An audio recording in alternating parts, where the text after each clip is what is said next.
الحمد لله رب العالمين والصلاة والسلام على أشرف الأنبياء والمرسلين سيد الأولين والآخرين شفيع المذنبين وأبي القاسم محمد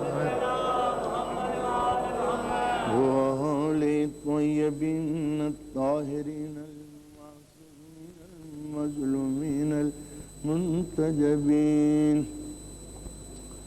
ولعنة الله على أعدائهم أجمعين. أما بعد فقد قال الله تعالى وتبارك في القرآن الحكيم بسم الله الرحمن الرحيم والعصر إن الإنسان لفي خسر إلا الذين آمنوا وعملوا الصالحات وتواصوا بالحق وتواصوا بالصبر. صلوات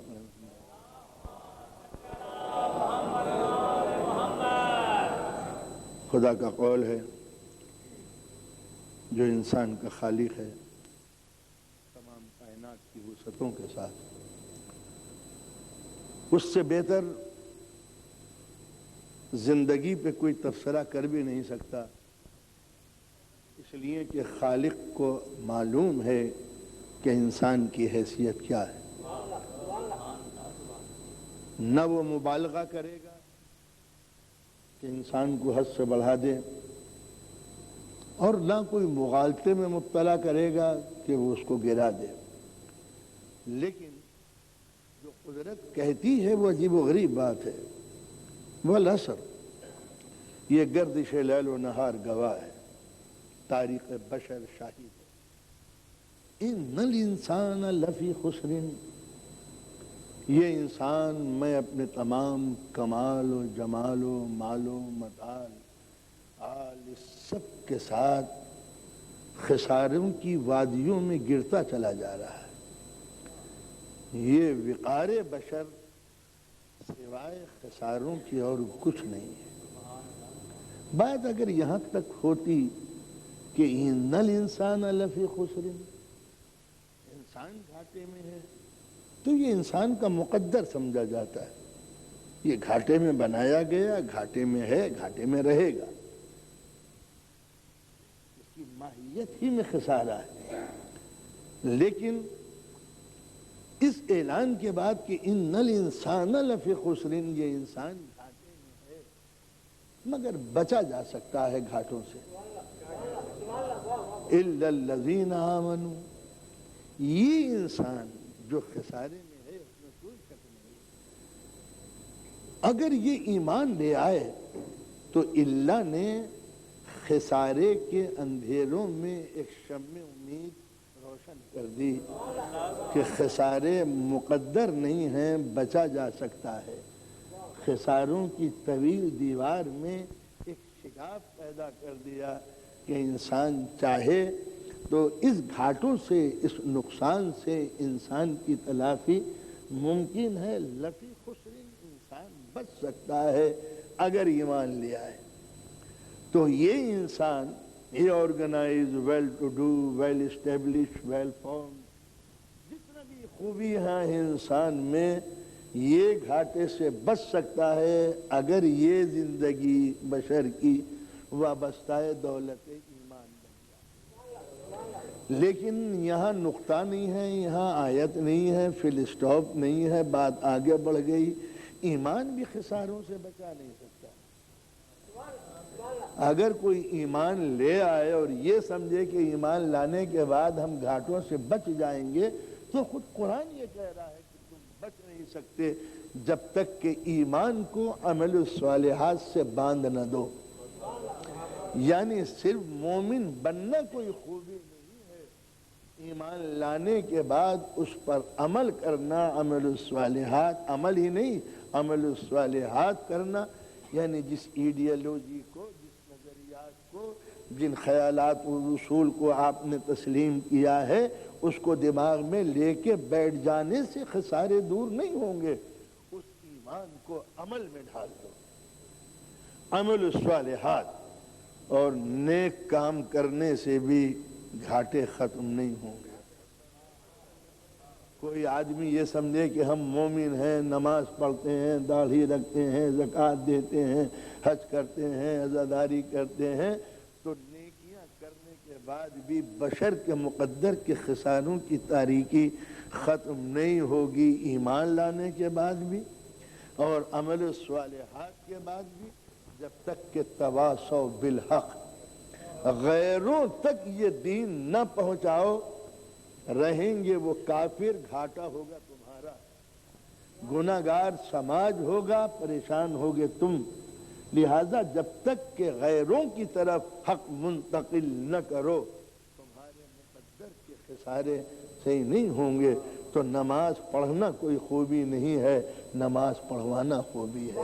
نیک بن جانا کوئی خوبی نہیں ہے، نیک بنوانا کوئی خوبی ہے۔ اور پھر اسلام نے کہا کہ تواصوا بالحق، یہ ایکسپورٹ کرنا، یہ غیروں کی طرف دین کو منتقل کرنا کوئی ضروری نہیں ہے کہ تمہارے خسارے ختم ہو جائیں۔ پہلے انسان بنو، پھر ایمان لاؤ، پھر نیک عمل کرو، پھر دین کو پھیلاؤ۔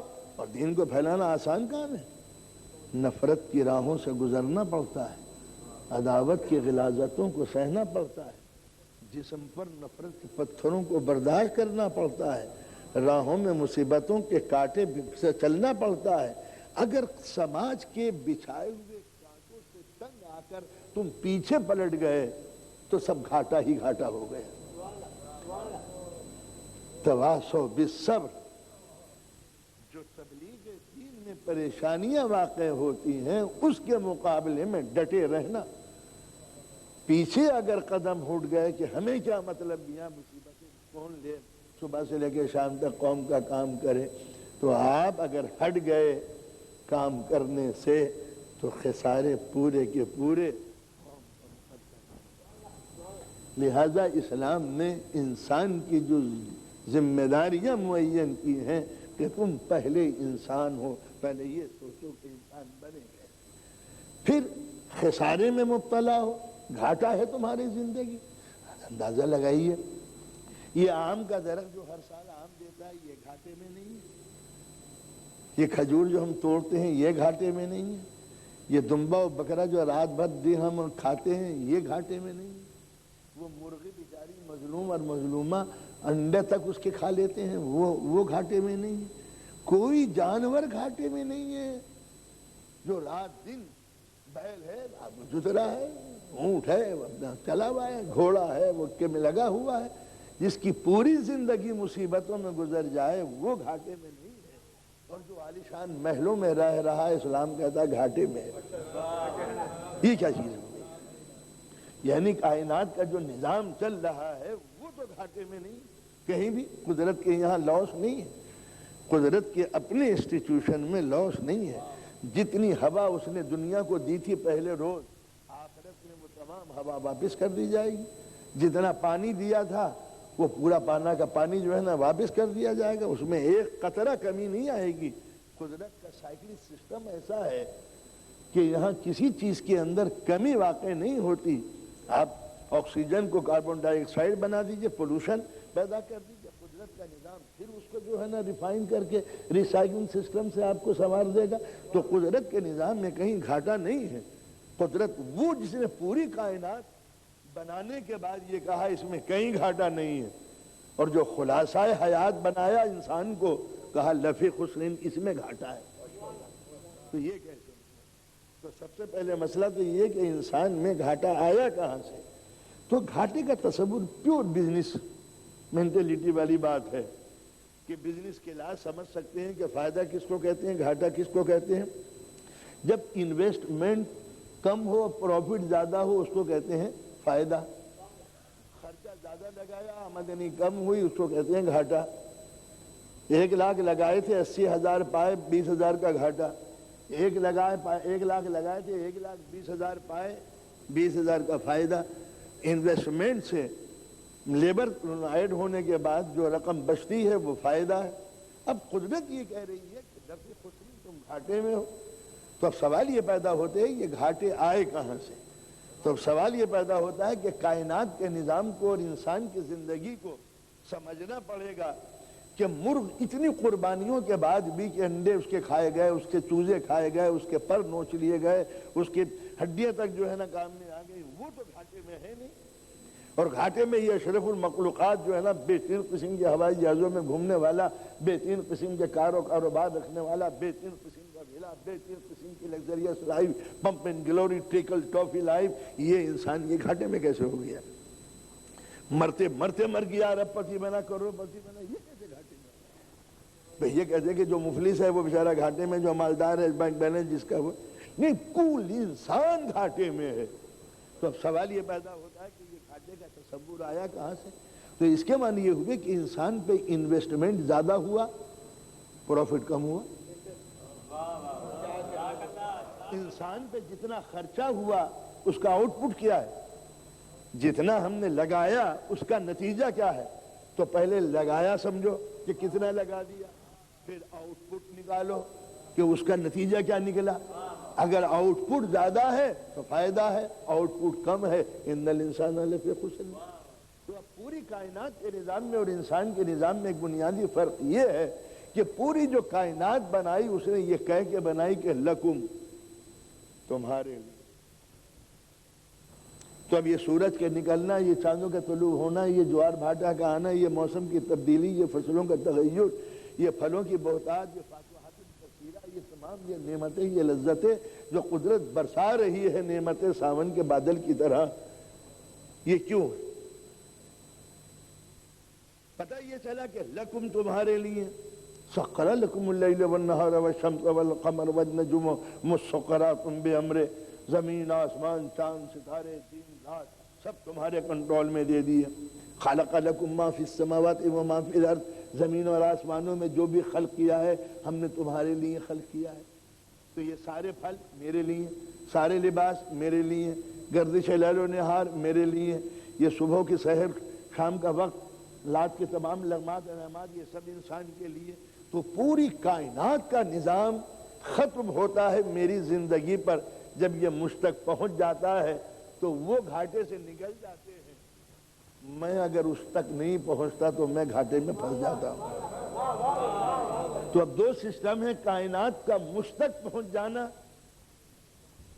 ایک منزل، تو چونکہ قدرت پہنچا رہی ہے جو کچھ بھی ہے انسان پر، تو کہیں خطا نہیں ہے۔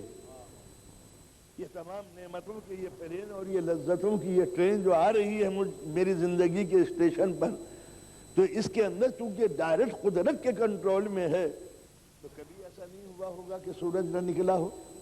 کیا ہوا کہ صاحب ایندھن ختم ہو گیا، اب سورج نہیں نکلے گا، یا یہ کہ اس سال موسم نہیں آئے گا، فصل نہیں اگے گی۔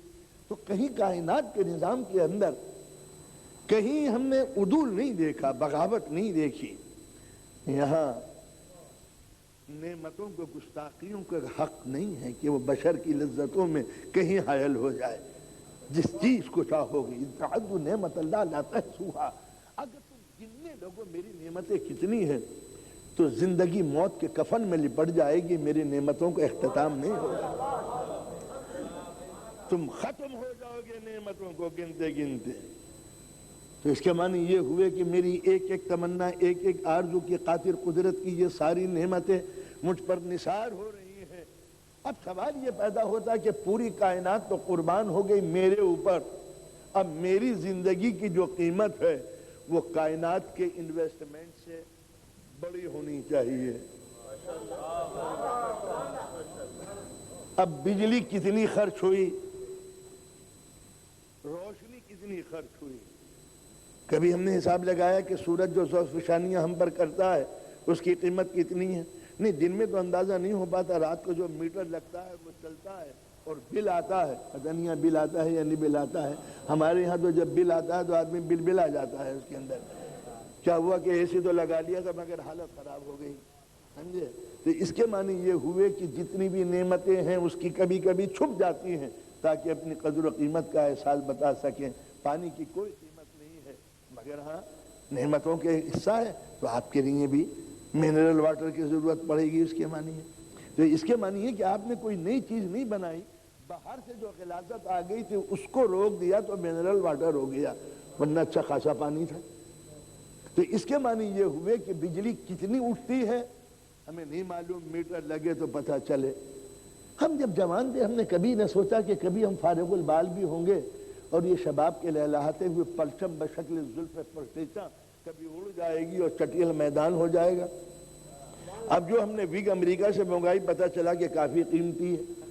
ہم نے اندازہ لگایا کہ بال جب تک تھے ہم نے کبھی اس کی قیمت کا اندازہ نہ لگایا، اڑے تو پتہ چلا کہ ہوش اڑ گئے۔ جب تک آنکھوں میں روشنی تھی ٹھیک تھی، جب آئی سائٹ ویک ہوئی تو چشمے کی قیمت ادا کرنی پڑی۔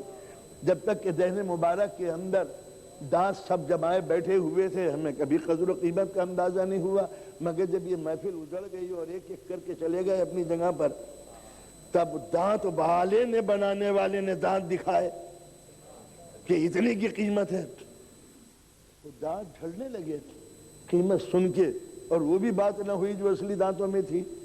تو اب یہ بتائیے گا کتنے دیجیے گا جو اصلی لگ جائیں، اور کتنا خرچ کیجیے گا جو گزرا ہوا شباب پھر پلٹ آئے، کتنے دیجیے گا کہ یہ ویران سر ہے یہ پھر آباد ہو جائے۔ اور یہ شباب رفتہ جو کبھی کبھی دل میں چٹکیاں لیتا ہے کہ گیا شباب مگر رہ گیا تعلق عشق، دل و جگر میں چمک گاہ گاہ ہوتی ہے۔ تو اب یہ جو چمک گاہ گاہ ہوتی ہے کہ کاش کہ وہ دن بیتے ہوئے آ جاتے، کیا انسان خرچ کرے گا جو یہ عہد رفتہ پھر پلٹ کے آ جائے؟ تو اس کے معنی یہ ہوئے کہ اندازہ لگائیے کہ جو قدرت نعمتیں ہم پر نثار کر رہی ہے اس کی قیمت کتنی۔ کبھی اندازہ لگایا کہ اگر کہیں پیمنٹ کی منزل آ گئی کہ 2 جوانی کی قیمت اور 2 سانسوں کی قیمت، جب دم اکھڑ رہا ہو اور دل بیٹھ رہا ہو تب دل کے آپریشن کے لیے کتنی قیمت کی ضرورت پڑتی ہے۔ تو جب تک نعمتیں رہتی ہیں احساس نہیں ہوتا، جب وہ نعمتوں کی ڈور کھینچتا ہے اور ہم چیخ پڑتے ہیں تب پتہ چلتا ہے کہ نعمت جو خیمہ زن تھی جب ویران ہو گئی تو اداسیوں نے آ کے گھیر لیا۔ تو آپ نے اندازہ لگایا یہ انسان کی قدر و قیمت ہے۔ تو یہ نفع خسر انسان گھاٹے میں ہے، کیوں کہ انویسٹمنٹ تو اس کا ہوا، تو یہ نہ سمجھے کہ اس کا کوئی حساب نہیں لیا جائے گا۔ کمپنی چونکہ اونچی ہے لہذا پیمنٹ منتھلی نہیں ہوتا یار، بس زندگی میں ایک ہی مرتبہ لمسم ہو جائے گا۔ کہا یاد کیسے رہے گا؟ کہا تم اپنا کمپیوٹر نظام صحیح کر سکتے ہو، یہ کمپیوٹر نظام کوئی صحیح نہیں ہے جو ایک ایک چیز کو نوٹ کرتا چلا جا رہا ہے اور تمہارے ہاتھوں میں وہ بل دے دے گا کہ اتنا ہے۔ کوئی نئی بات تھوڑی ہوگی۔ انسان کا دماغ جن ترقی کی منزلوں پہ پہنچ رہا ہے یہ پہنچ نہیں رہا، پہنچایا جا رہا ہے تاکہ ابھی سے اس ٹیکنالوجی سے تم واقف ہو سکو کہ جب تم اب ایسی ایجاد کر سکتے ہو تو ہم کیسی ایجاد کر سکتے ہیں۔ تو لہٰذا یہ ساری نعمتیں پوچھی نہیں جائیں گی اور جس طرح چاہو صرف کرو، کوئی سوال نہیں ہے۔ تو اس کے معنی یہ ہوئے کہ جب زندگی صرف ہوئی تھی، جب زندگی خرچ ہوئی تو کائنات کا مقصد حیات کیا ہوا، ایم اور آبجیکٹ اور ڈیسٹینیشن کیا ہوا؟ تم۔ یہ پوری کائنات کیوں بنائی گئی؟ لکم۔ سمندر کیوں بنائے گئے؟ تمہارے لیے۔ سخر لکم البحر لتاکلوا لحما طریا۔ ہم نے سمندر پیدا کی، کیا جملے کہہ دیے ہیں اللہ نے، تاکہ تم کو لحمن طریا فریش فوڈ مل سکے، سڑی بھی نہیں، فریز کی رکھی بھی نہیں، فریش۔ ہم نے تم کو سمندر دیے تاکہ تم کو بہترین قسم کی خوراک تم کو مل سکے۔ تو اب قدرت کا جو یہ نظام کہ تم کو بہترین چیز دی ان نعمتوں کی شکل میں، تو سمجھتے ہو کہ پیمنٹ کرنے کی کوئی ضرورت نہیں۔ تو پوری کائنات کا انویسٹمنٹ میرے اوپر کہ انسان تک پہنچ جانا۔ پھل کی خوش نصیبی ہے کہ دہن تک پہنچ جائے، گل کی خوش نصیبی ہے کہ دماغ تک پہنچ جائے۔ تو یہ جتنی بھی نعمتیں ہیں ان سب کا ایک ہی منشا ہے، غرض و غایت بشر۔ لہذا مرنے کے بعد گائے ختم ہو گئی، نہ عذاب نہ ثواب، مرغ ہم نے کھا لیا، نہ عذاب نہ ثواب، پھل کھا لیا، نہ عذاب نہ ثواب۔ کیوں کہ جب کوئی نقطہ تکامل کو پہنچ جاتا ہے، یہاں سے شروع ہوا، یہ ہوا زینت، نقطہ تکامل، پوائنٹ آف پرفیکشن، اب یہ نیچے آ جاتا ہے۔ جب کوئی اپنی منزل مقصد تک پہنچ جاتا ہے، مقصد کے بعد اس کو پھر نیچے آنا پڑتا ہے۔ تو کائنات جب مجھ تک پہنچ گئی تو کمال تک پہنچ گئی، جب کمال اس کے بعد زوال۔ اب گائے کی آخرت کوئی نہیں ہے، بکرے آخرت میں کوئی اپنے حیثیت نہیں رکھتے۔ یہ جو روئی آپ نے پہن لی بس یہ گئی، یہ جتنی بھی دنیا آپ نے یوز کر لی اس کا اختتام یہیں پر ہے، نہ ان کو جزا ہے نہ ان کو سزا ہے۔ تو دنیا کے اندر یہ ساری نعمتیں ختم ہو جائیں گی، چونکہ لکم، تم جب ختم ہو گئے تو یہ کائنات بھی ختم ہو گئی، تم بھی ختم ہو گئے۔ نہیں ہم تمہیں ختم نہیں ہونے دیں گے،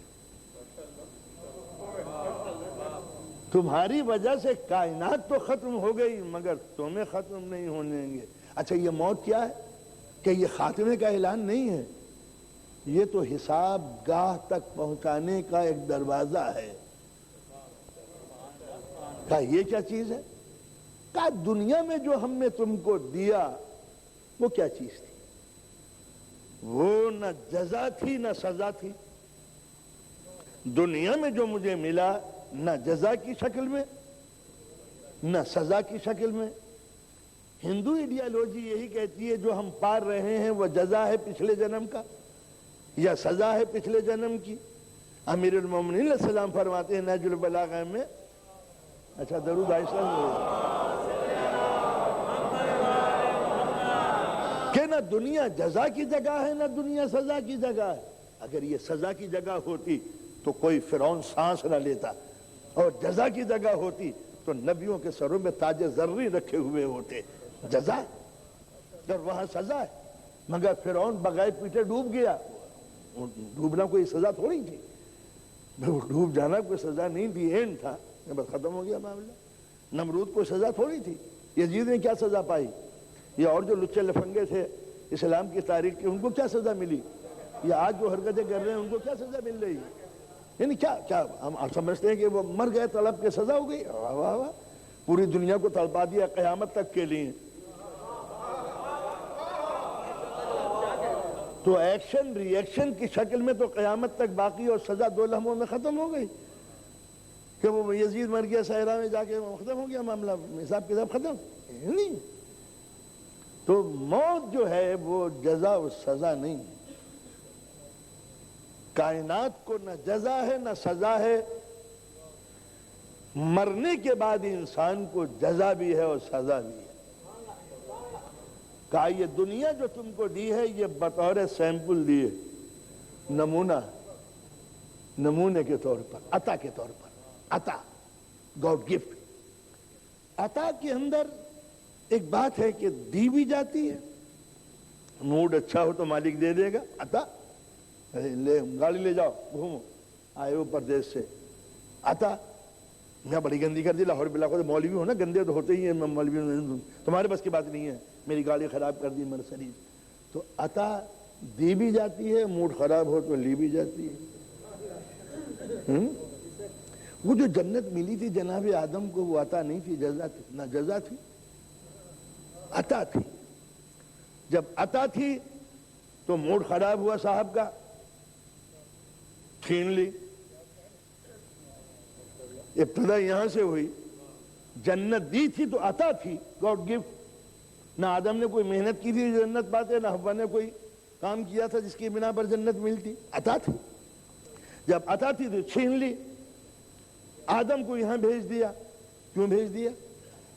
وہ عطا والی جنت گئی، میاں آدم ہو تو کماؤ اور جنت میں جاؤ۔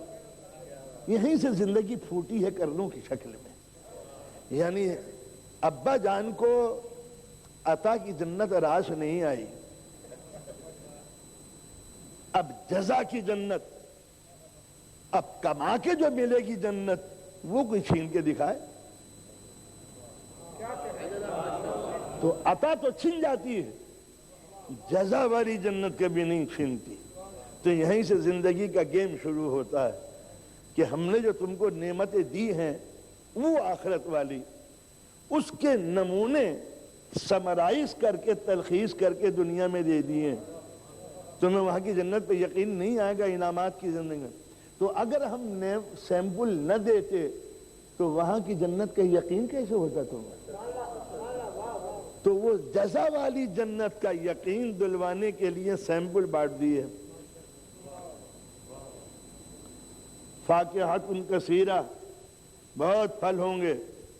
پھل کیسے ہوتے ہیں؟ کا پھل وہ وہاں ہوتے ہیں، ایسا سمجھ نہیں آئے گا پھل کیا چیز ہے. تو اگر وہ پھل وہیں ہوتے تو ہمیں تو یقین آتا نہیں ہے کیسے پھل ہوں گے، خدا معلوم. تو اب ٹیسٹ کرایا جائے. اچھے، ارے واہ کیا آم ہے خاص، مزہ آ گیا، وہی کیا کہنے ہیں. مگر یہ فصل ختم ہو گئی. ہاں اب نہیں ہے، اب ختم ہو گیا. اب تو یہ کہ جوس میں ملے گا، اگر کنجوس نہ ہو تو کوئی. تو اس کے معنی یہ ہے کہ جب نعمت کا فصل چلی گئی تو دل تڑپتا رہ گیا. کبھی پلاسٹک کے آم بنائے، کبھی مٹی کے آم سجائے، کبھی پینٹنگ کر کے رکھا، کبھی فریز میں سڑنے سے بچایا، کبھی اب جوس نکلنے لگا تو اب جو ہے نا پیک میں آنے لگے. مگر یہ جوس بتا رہا ہے کہ دل چاہتا تھا کہ یہ فصل بہارا مستقل رہے. مگر جب زندگی مستقل نہیں ہے تو یہ آموں کی فصل مستقل کیا ہوگی؟ ایک جلوے دکھائے اور چل دیا. یہ پھول کھلے، بہار آئی اور چلی گئی. ہم تڑپتے رہ گئے، پلاسٹک کے پھول ہی سجانے لگ دیے، کاغذ کے پھول لگائے. سمجھے؟ تو آپ نے اندازہ لگایا کہ یہ تمنائیں جو ہیں کاغذ کے پھولوں کی، پلاسٹک کے پھولوں کی، یہ دل چاہتا ہے کاش یہ فصل مستقل ہوتی تو مزہ رہتا. مگر قدرت نے سیمپل دکھایا، بس بس جا ہو گیا. جوانی ایک نمونہ دکھایا جوانی کا، کیسی تھی؟ واہ کیا چیز تھی، گزر گئی. دل چاہتا ہے کہ جوانی رہے. کہا دل نہ چاہتا تو خضاب کیوں لگاتا؟ خضاب لگانا ہی بتا رہا ہے کہ آدمی عہد شباب کو جاتا ہوا دیکھنا گوارا نہیں کرتا. جتنے دنوں کے لیے بات نپ سکے، شباب کچھ تو رہے، کچھ دو دیر رکتا اس کے اندر. تو آپ نے اندازہ لگایا کہ یہ شباب چند روزہ جو آ کے جلوے دکھا کے چلا گیا ہے، یہ کیا دل میں طلب نہیں پیدا ہوگی کہ کاش یہ دل میں ہوتی؟ تو یہ نعمتیں جتنی وہاں جنت میں بیان کی گئی ہیں، ان ساری نعمتوں کو سیمپل کے طور پر یہاں دکھا دیا. ہم بھی تو مارکیٹ میں سیمپل بھیجتے ہیں، مگر الٹا مال بھیجتے ہیں، بڑھیا دکھاتے ہیں، بڑھیا بھیجتے ہیں گھٹیا. اللہ کا نظام الٹا ہے، دکھاتا ہے گھٹیا، دیتا ہے بڑھیا. یہ شباب چند روزہ لے لو، وہاں کا شباب دیں گے مستقل، خالدین فیہا. یہاں کی فصل کھا لو، سڑ جائے تو پھینک دو. فاکہۃ کثیرہ لا مقنوۃ ولا ممنوع، نہ بندش ہوگی نہ ختم ہوگا، دل بھر کے کھاؤ. یہ دکان والا کچھ ٹوکنے والا نہیں ہے. 5 کلو کھا لیا، کتنا لوگ ہیں، بس ہو گیا، جاؤ. وہاں کچھ نہیں، ممنوع، وہاں ممنوع ہی نہیں ہے، بس کھائے جاؤ. تو اس کے معنی یہ ہوئے کہ تم کو اس دنیا میں بھیجنا ہے. یہ تو سیمپل کے طور پر دنیا تھی. آپ نے کچھ کیا تھا جو ماں دے دی اس نے چاہنے والی؟ آپ کا کوئی عمل تھا جس نے چاہنے والا شفیق اور رفیق بھائی دے دیا، چاہنے والا باپ دے دیا؟ کچھ کیا تھا آپ نے؟ یہ شفیق ماں، یہ رحیم باپ، یہ قوت بازو بھائی، یہ ساری نعمتیں جو قدرت نے دی ہیں، کچھ آپ نے کیا تھا؟ کچھ نہیں کیا تھا. جب کچھ نہیں کیا تھا تو اب کچھ کرو. جب کرو گے تو ہم تم کو جزا و سزا کی منزلوں سے گزاریں گے. ارے بھی جزا ملے، سزا کہاں سے آئی؟ کہا دنیا میں میری نعمتوں کی توہین کرنا کیا موجب سزا نہیں؟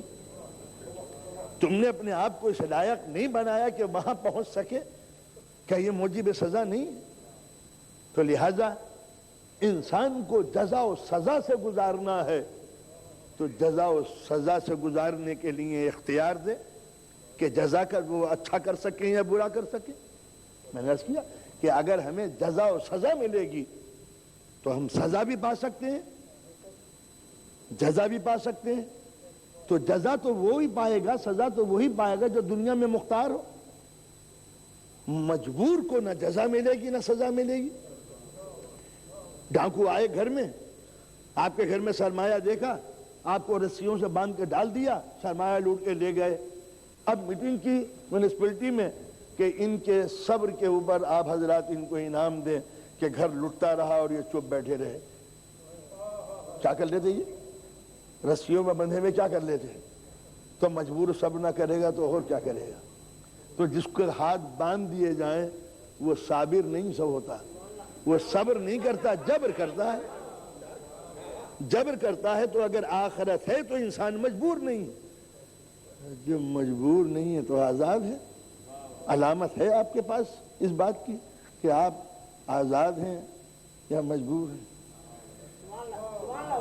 نہیں، بات نہیں بنی. مصیبت تو یہی ہے. ہاتھوں سے ظاہر کیجئے کہ آپ مجبور ہیں یا مختار ہیں. تو حالت نماز میں انسان کی مجبوری اور آزادی کا پتہ چلتا ہے.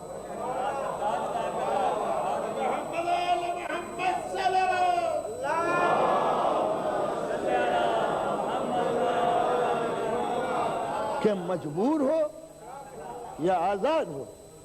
تو اب اگر قیام ہے، یہ قیام یہ کیا چیز ہے؟ یہ سمبل ہے اس بات کا کہ قیامت میں ہم جواب دہ ہوں گے. تو جواب دہ کون ہوتا ہے؟ مجبور یا مختار؟ جواب دہ کون ہوتا ہے؟ مجبور یا مختار؟ ہم نے 1000 روپیہ آپ کو دیا، ماچس لیا نا، یہ لیا نا، چائے لیا نا، یہ لیا نا، وہ لیا نا، باقی پیسے دے دینا. تو 1000 دیے تھے، خرچہ تھا 150 کا. اب آپ حساب دیجئے باقی کا. 1000 روپے کی وہ چیز ملتی ہے، لو 1000 روپے وہ لیا ہے، حساب دو. ارے صاحب آپ کو حساب کہتا 1000 دیے تھے، یہ 1000 کا یہ لکھا ہوا ہے. تو اس کے معنی یہ ہوئے زیادہ خرچ کر سکتا ہے، کم کیا یا حد سے زیادہ کیا. بس یہیں پر حساب کتاب ہوگا. نظر دے کے آزادی دی، اس کو دیکھنا، اسے مت دیکھنا. اب اگر نظر ایسی ہوتی کہ یہ نیک چہرے تو دیکھتی ہے، جہاں غلط چہرہ آیا آٹومیٹک بند ہو جاتی شٹر لگا کے، اب کھولے جاؤ، کھلتی نہیں. تو یہ مجبور نظر حشر میں کیا انعام پائے گی؟ تو اگر نظر مجبور ہے تو حشر میں مجبور آنکھوں سے کوئی حساب کتاب نہیں لیا جائے گا. کان دیے، غیبت بھی سننا، اچھی باتیں بھی سننا، ترنم بھی سن سکتے ہو، قرأت بھی سن سکتے ہو. اگر یہ کان ایسے بنائے ہوتے کہ قرأت تو جاتی ہے اور جہاں ملکہ ترنم کی غزل شروع ہوئی آٹومیٹک بند ہو جاتے. اب وہ گا رہی ہیں بڑھاپے میں، گائے جاؤ، ہمارے کان بند ہیں. تو اب ان کا کانوں کو انعام ملے گا کہ سبحان اللہ کیا کان تھے ان کے، کبھی انہوں نے غزل ہی نہیں سنی، میوزک ہی نہیں سنی، گندی باتیں نہیں سنی. کیا حساب کتاب ہوگا جب آٹومیٹک شٹر لگا ہوا ہے؟ تو اس کے معنی ہے کہ کانوں سے حساب جب ہی ہوگا اما شاکرم و اما کفورا، جب تم نیک بات بھی سن سکتے تھے اور بری بات بھی سن سکتے تھے.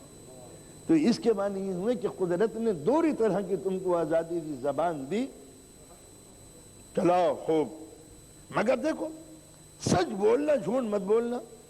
اگر یہ زبان ایسی ہوتی کہ سچ بولنے کے لیے تو کھلتی اور جہاں جھوٹ کا خیال آتا بند. ابو ہریرہ پہ کوئی الزام ہی نہیں آتا. ہاں کیا الزام کیا آتا ہوں میں؟ کہتا ہے کہ بالکل صحیح کہا آپ نے. وہ 1000 وہ کہیں قال رسول اللہ صلی اللہ علیہ وسلم، وہ زبان ہی نہیں کھلتی اس کے اندر. غلط روایت پہ کیوں زبان کھلے گی؟ تو اس طریقے سے اگر انسان مجبور ہوتا تو پھر نہ وہ امتحان کی منزلوں سے نہیں گزارا جاتا. اس کے معنی یہ ہے کہ دنیا دی ایگزامینیشن ہال میں کیا ہوتا ہے؟ چونکہ لڑکے کا ایگزام ہوتا ہے، ایگزام ہوتا ہے ان چیزوں کا جس کو وہ پڑھ چکا ہے. ان چیزوں کا امتحان نہیں ہو سکتا جو آؤٹ آف سلیبس ہوں. ان چیزوں کا کبھی حساب نہیں ہوگا کہ جو کورس میں شامل نہیں ہیں. آپ سے شریعت محمدی ہی کے متعلق پوچھا جائے گا، ابراہیم کے صحیفوں کے متعلق نہیں پوچھا جائے گا، آؤٹ آف کورس. اور دوسری بات یہ ہے کہ جو سلیبس آپ نے پڑھا ہے کسی نے پڑھایا بھی ہے یا نہیں پڑھایا؟ اگر کسی ٹیچر نے نہیں پڑھایا تو امتحان نہیں ہوگا. ہوا کرے کتاب نے ہمیں پڑھایا کیا صاحب؟ یہ ہمیں نہیں پڑھایا انہوں نے، بالکل غلط بول رہے ہیں، یہ امتحان غلط ہے. تو اس کے معنی یہ ہے کہ اگر ایگزامپل سے نہ گزارا ہو تو اس چیز کا بھی امتحان نہیں ہوگا. اسی لیے کتاب کے ساتھ معلم کتاب کا ہر دور میں ہونا ضروری ہے.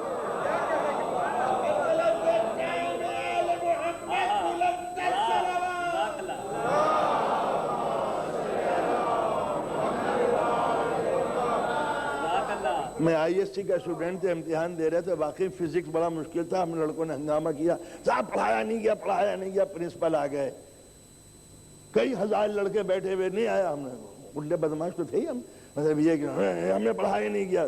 سب نے وہ 3 لڑکے کھڑے ہو گئے، نہیں سر پڑھایا گیا ہے، ہم کو یہ معلوم ہے. ہائے، جھوٹوں کی کثرت بھی حق کی اس قلت کا مقابلہ نہ کر سکی. 1000 بھیڑ ہو مگر ایک مقداد، ایک سلمان، ایک عمار. صلوات پڑھے محمد و آل محمد.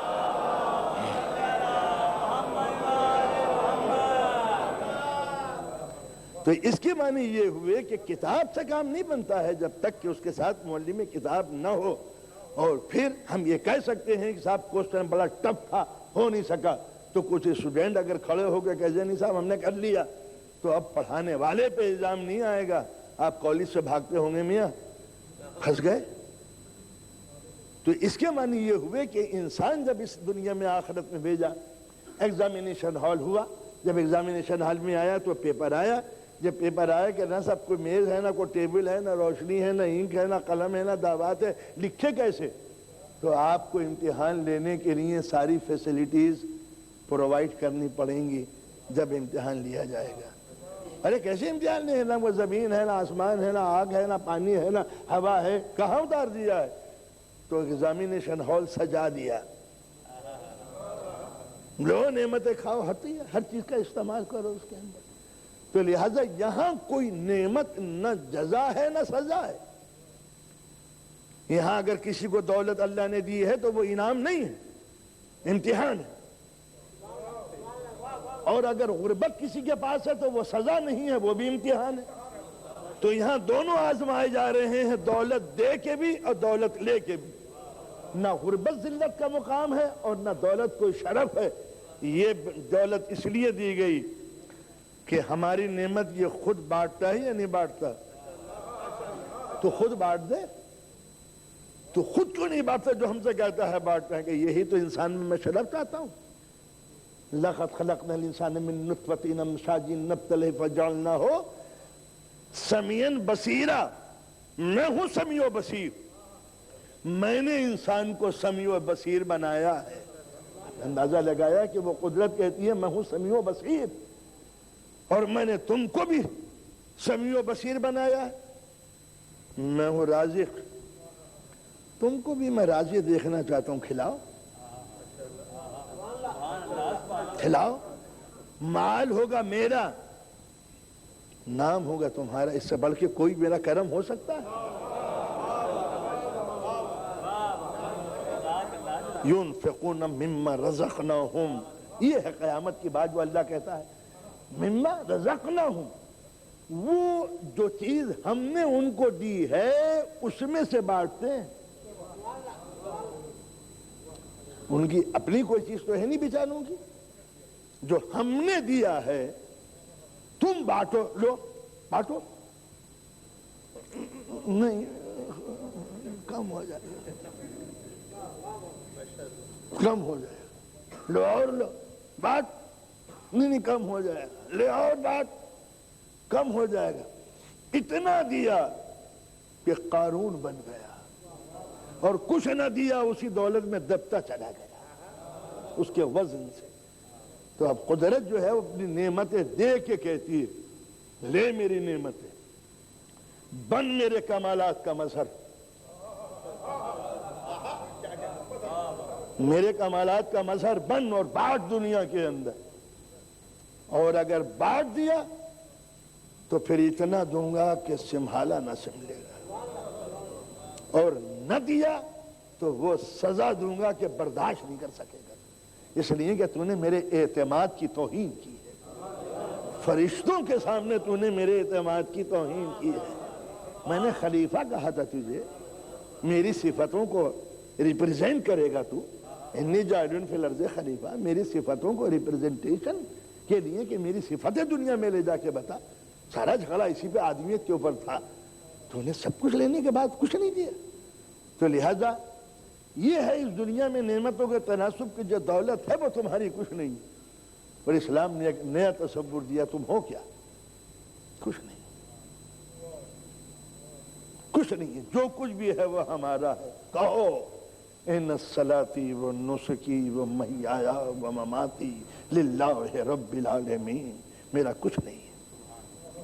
یہ میری نماز پڑھتا کہاں سے اگر اس کے پیر نہ دیتا تو ذہن نہ ہوتا، یہ میری نیکیاں یہ ہوتی کہاں سے اگر تو ذریعہ نہ دیتا۔ آج میں سخی بنا ہوا ہوں، دے رہا ہوں غریبوں کو، اگر تو نہ دیتا تو میں سخی کہاں سے بنتا؟ سب کچھ تیرا ہے، میرا کچھ بھی نہیں۔ یہ ہے اسلام کا وہ تصور کہ میرا لو، مالک بنو، سوارو، جب مانگے تو دے دو، اسی کا نام اسلام ہے کہ دینے پہ راضی ہونا، سبمیشن، تسلیم، سبمٹ اور سیٹ ٹو ول آف اللہ، اپنے آپ کو اس کے حکم کے آگے سر جھکا دینے کا۔ لو زندگی لے لی، دو زندگی لے لی، لو مال لے لیا، بڑھاؤ بڑھایا، واپس کر دو۔ اس لیے اسلام میں پہلی شرط امین، رسول کی پہلی صفت کیا تھی؟ امین ہونا، جو دیا ہے وہ لوٹا رہا ہوں۔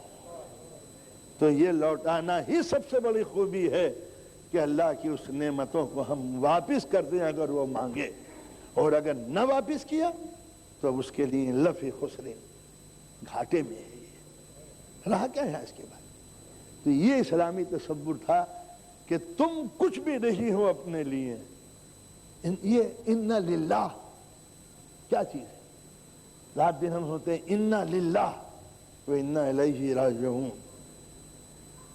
پہلے کائنات کی ہر چیز کا اقرار کرو ورنہ جاہل سمجھے جاؤ گے۔ زمین میں کیا ہے، آسمانوں میں کیا ہے، سمندر میں کیا ہے، ماں کیا ہے، باپ کیا ہے، قومیں کیا ہیں، اس پوری دنیا کو سمجھ لو۔ جب تک کہ میری کائنات کو نہ سمجھو گے میں سمجھ میں نہیں آؤں گا۔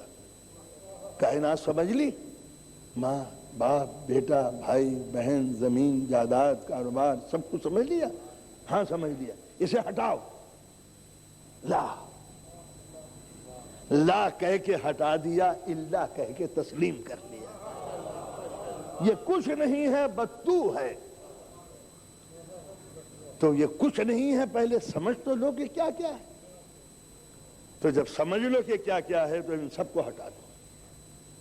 بیٹا، اولاد، مال، مکان، اگر محبت نہ ہوگی ان چیزوں سے تو قربانی کی کوئی قیمت نہیں۔ لن تنالوا البر حتى تنفقوا مما تحبون، جب تک کہ محبوب ترین چیزیں میری راہ میں قربان نہیں کرو گے نیکی نیکی نہیں ہے، نیکی نیکی نہیں ہے۔ بیٹی کی شادی تھی، بریانی کی دیگیں زیادہ بچ گئیں، سڑنے لگیں تو یتیموں میں بانٹ دیں، سڑنے سے بہتر تو ہے کہ یتیم کھا لیں، یہ کوئی ہمیں نہیں۔ پولیس چھاپا مارنے والی تھی، بلیک منی بہت زیادہ تھی، انہیں کہ میں لے جاؤ، یہ کوئی نیکی نہیں ہے۔ محبوب ترین چیزیں جو خدا کی راہ میں انسان تو پہلے کائنات کے نظام کو سمجھے، ان کو چاہے اللہ کی نعمتیں، اور پھر اسلام نے کہا کہ تم میرے خلیفہ ہو، میری نعمتوں کو ریپریزینٹ کرنے والے، وارث میرے دین کی، میری صفتوں کے، میری خوبیوں کے۔ میں تم کو دے رہا ہوں میری طرف سے بانٹو، مال میرا بندے میرے پہنچاؤ تم، جزا ہم تم کو دیں گے۔ یہ ہے دنیا کی یہ تمام رازۂ کارخانہ کہ پہلے ان نعمتوں کو چاہو، مگر ایک بات یاد رکھے نا، تم یہاں کسی چیز کے مالک نہیں ہو، لہ الملک، پراپرٹی اس کی ہے، تم اپنے نفس کے بھی مالک نہیں ہو۔ نفس کے مالک ہوتے تو خودکشی جائز ہوتی۔ ہمارا مال ہے ہم تو گلا دبا رہے ہیں، ہمارا مال ہے ہم سمندر میں کود رہے ہیں، ہمارا مال ہے ہم تو جل رہے ہیں، سوسائڈ کر رہے ہیں۔ تو اسلام نے کہا کہ تو آج کوئی تمہاری چیز تمہاری اپنی نہیں ہے،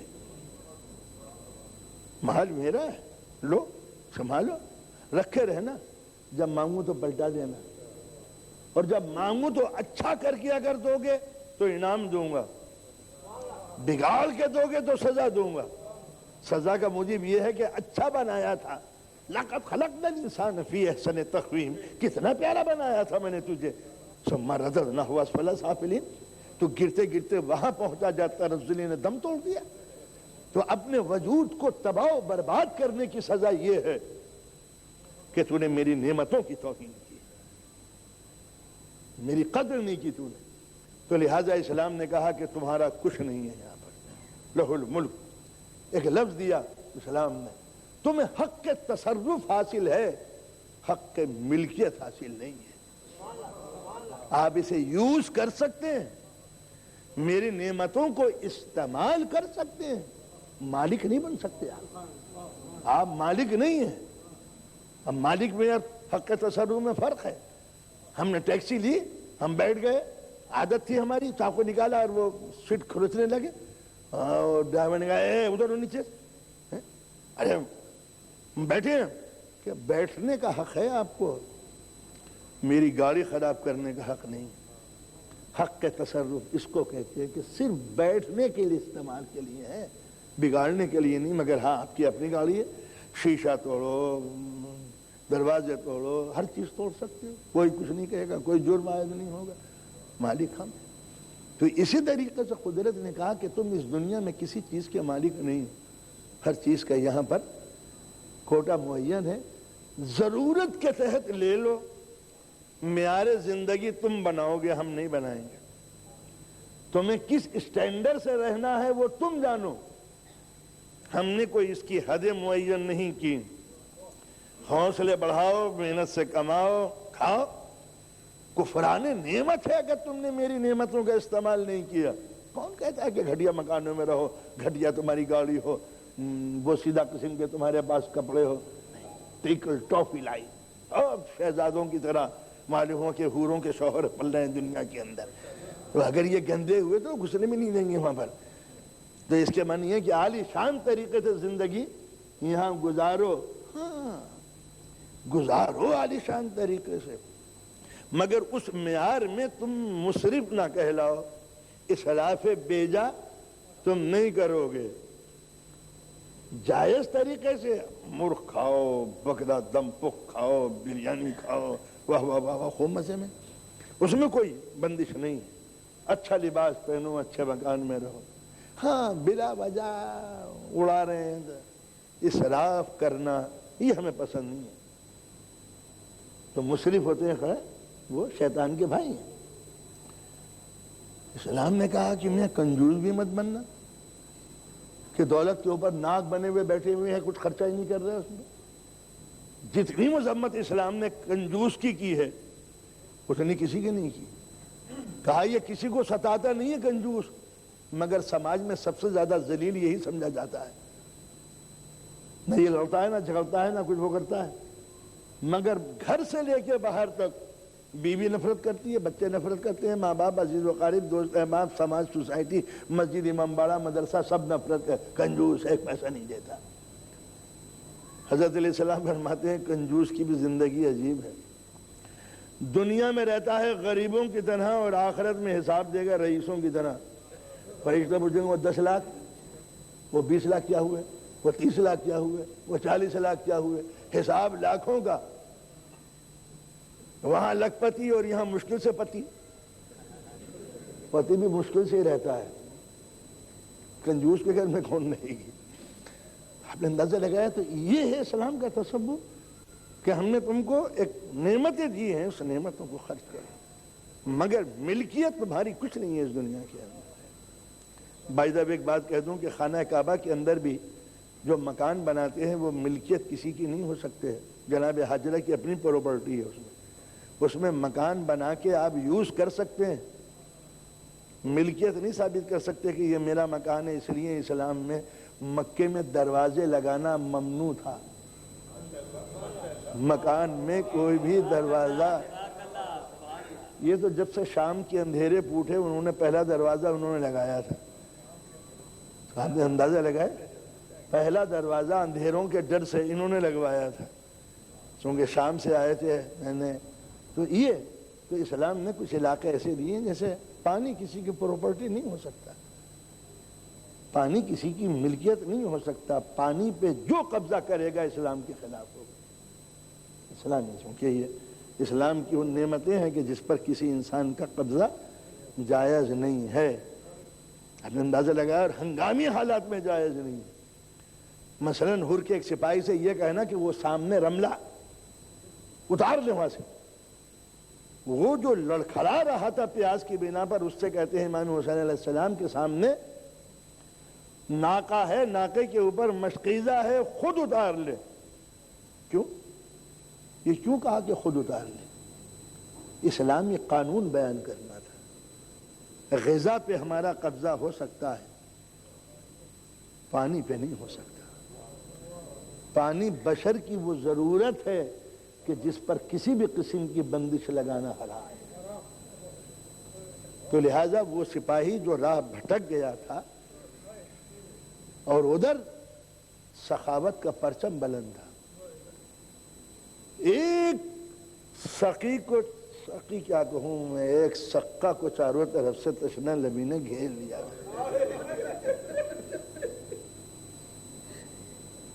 علی کو کہتے ہیں ساقی، پلانے والا۔ عباس کو کیا کہتے ہیں؟ سقا، بہت پلانے والا۔ علی پلائیں گے کوثر کے جام کس کو؟ دوستوں کو۔ عباس کس کو پلا رہے ہیں؟ دشمنوں کو۔ بڑی مشکل منزل ہے۔ اور 1000 کا حر کا لشکر، اس کے ساتھ جانور، ان کے مزاج سے تو یہ امید نہیں ہے کہ یہ انسانوں کو پانی پلائیں یا جانوروں کو پیاسا رکھیں، یہ ممکن نہیں۔ تب 1000 جانور اور 1000 انسان، ان کو پانی کتنا ہو؟ معلوم ہوتا کہ شاید سکینہ کے حصے کا پانا بھی بڑھ گیا ہوگا۔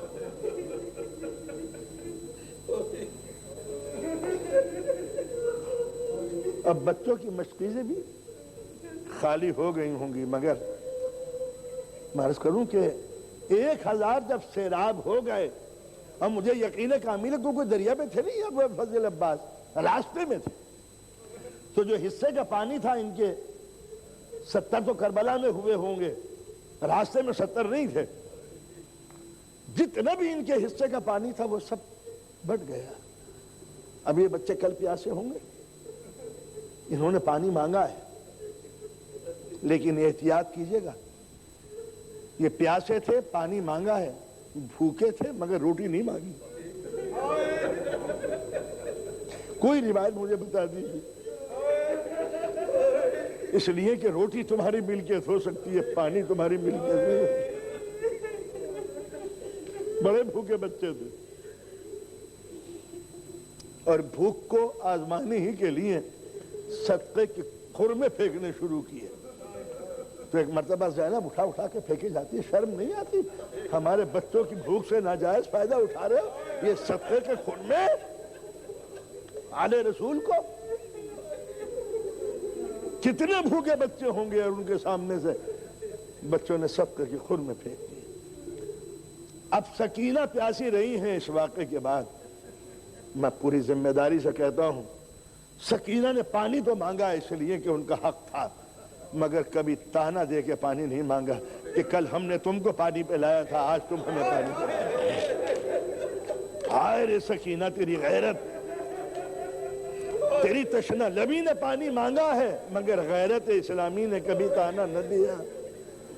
شیمر کل ہم نے تمہارے سپاہیوں کو پانی دیا اور نہ جانے کتنے وہ جانے پہچانے چہرے ہوں گے جن کو سکینہ کی مشکیزہ نے سیراب کیا ہوگا۔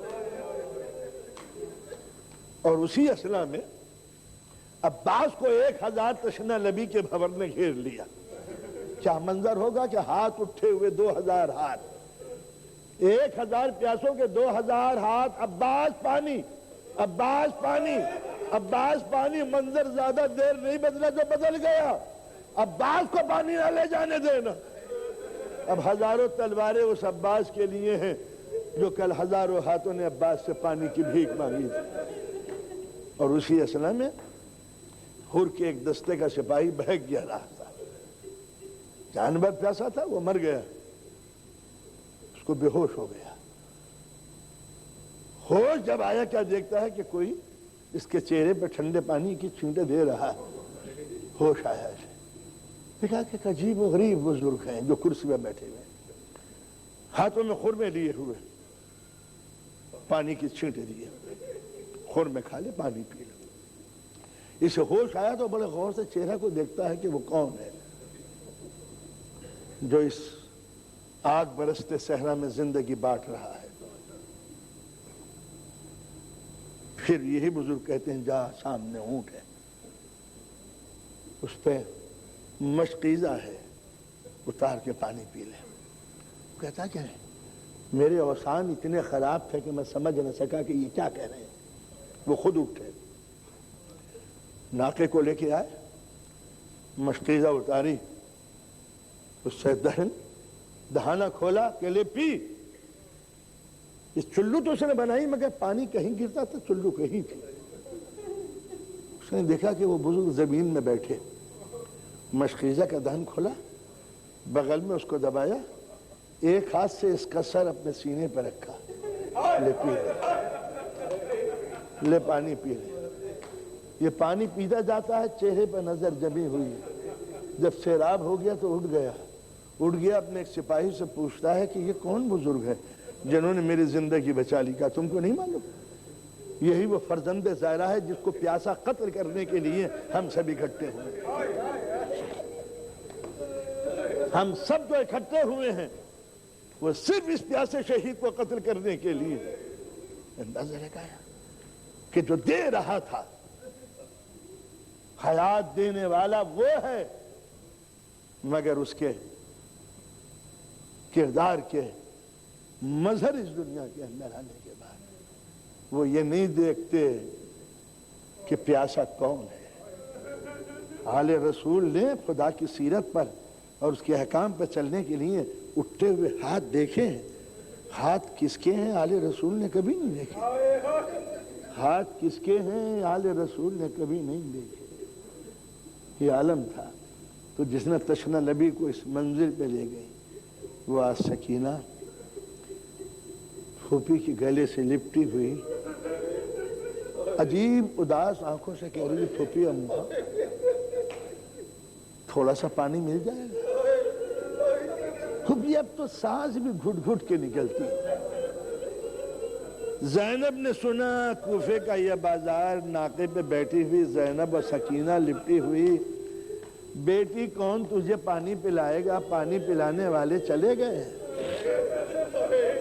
سو گئے بیٹی، اب تجھے کوئی پانی نہیں پلائے گا۔ ایک مرتبہ سکینہ نے پھر کہا پھوپھی اماں اب سانس نہیں لیا جاتا۔ یہ جملے اوپر بالا خانے پہ بیٹھی ہوئی ایک مومنہ سن رہی تھی۔ اس نے کنیز کو بھیجا جانے کے بعد کہ یہ بچی بڑی پیاسی معلوم ہوتی ہے، اس کو اس آبخورے میں لے جا کے پانی دے دے۔ وہ کنیز ہاتھوں میں پیالہ لے کے آئی اور زینب سے کہتی ہے کہ اے قیدی اس بچے کو پانی پلا دے۔ ایک مرتبہ زینب نے نظر ڈالی، کہا کس نے دیا یہ پانی؟ کہا میری مالکن اوپر بالا خانے میں بیٹھی ہوئی ہے۔ ایک مرتبہ زینب نے عجیب فقرہ کہا، عرب کے شریف کبھی اس غذا کو قبول نہیں کرتے جب میزبان سامنے نہ ہو۔ پانی لے جا کے دے دینا، ہم ذلت کا پانی نہیں پیتے ہیں۔ یہ عورت جا کے کہتی ہے بی بی مالکن بڑے قیدی دیکھے ایسے شریف قیدی تو کبھی کون لوگ ہیں یہ پیاس کے باوجود پانی نہیں پیتے. بالا خانے سے اتری سر پر ریزہ ڈالے ہوئے ہاتھوں میں پیالے لیے ہوئے زینب کے سامنے جا کے کھڑی ہو گئی. قیدی پانی اس بچی کو پھلا دے بڑی پیاسی معلوم ہوتی ہے. اندازہ لگایا زینب کے دل پہ کیا گزری ہوگی جب کوئی اسے یتیمہ مجبور سمجھ کے پانی دے رہا. کوثر لٹانے والے آج اتنے ہوگا مجبور کہ رحم کھا کھا کے اس کے بچوں کو پانی دیا جا رہا. سکینہ پی لے پانی. سکینہ کے ہاتھوں میں ٹھنڈے ٹھنڈے کوزوں کا لمس محسوس ہوا. نہ جانے کس کس کی یاد آ گئی ہوگی, کس کس کی یاد آ گئی ہوگی. چچا میرے چچا اسی پانی کے لیے. اب یہ مومنہ کہتی ہے کہ سکینہ بچی پانی پی لے مگر میرے لیے کچھ دعائیں مانگ دے. زینب نے پیالے پہ ہاتھ رکھ دیا. بیٹی اب پانی جب پینا جب پہلے مومنہ کی دعائیں سنے. سکینہ جس کی پیاس آگ بن چکی تھی وہ ہاتھوں میں پیالہ لیے ہوئے حسرت سے پوچھتی ہے بی بی بتا کس چیز کے لیے دعا مانگوں. اس نے کہا کہ بیٹی میں نے اللہ کے رسول کی حدیث سنی ہے خدا یتیموں کی دعائیں ضرور سنتا ہے. یتیموں کی دعائیں ضرور سنتا. تو میرے شوہر کے لیے دعا مانگ کہ وہ خیریت سے گھر پلٹے میرے بچے یتیم نہ ہو. ایک مرتبہ سکینہ کے ہاتھ اٹھ گئے پالنے والے مومنہ کے بچوں کو داغ یتیمی سے محفوظ رکھنا, پردیسی کو خیریت کے ساتھ گھر پہنچا دینا. سکینہ دعائیں مانگ رہی تھی پردیسی کے لیے اور مدینے کا قافلہ یاد آیا ہوگا. کچھ ایسے مسافر تھے جو گئے پھر پلٹ کے کبھی نہیں آئے. آج وہی سکینہ دعائیں مانگ رہی. یعقوب سے یوسف کو ملانے والے مومنہ کے شوہر کو اس کے بچوں سے ملا دینا. ایک مرتبہ پھر پلٹ کے پوچھتی ہے بی بی اور کون سی دعائیں مانگوں. کہتی ہے بیٹی دعائیں مانگو کہ جس طرح تم یتیم ہوئی ہو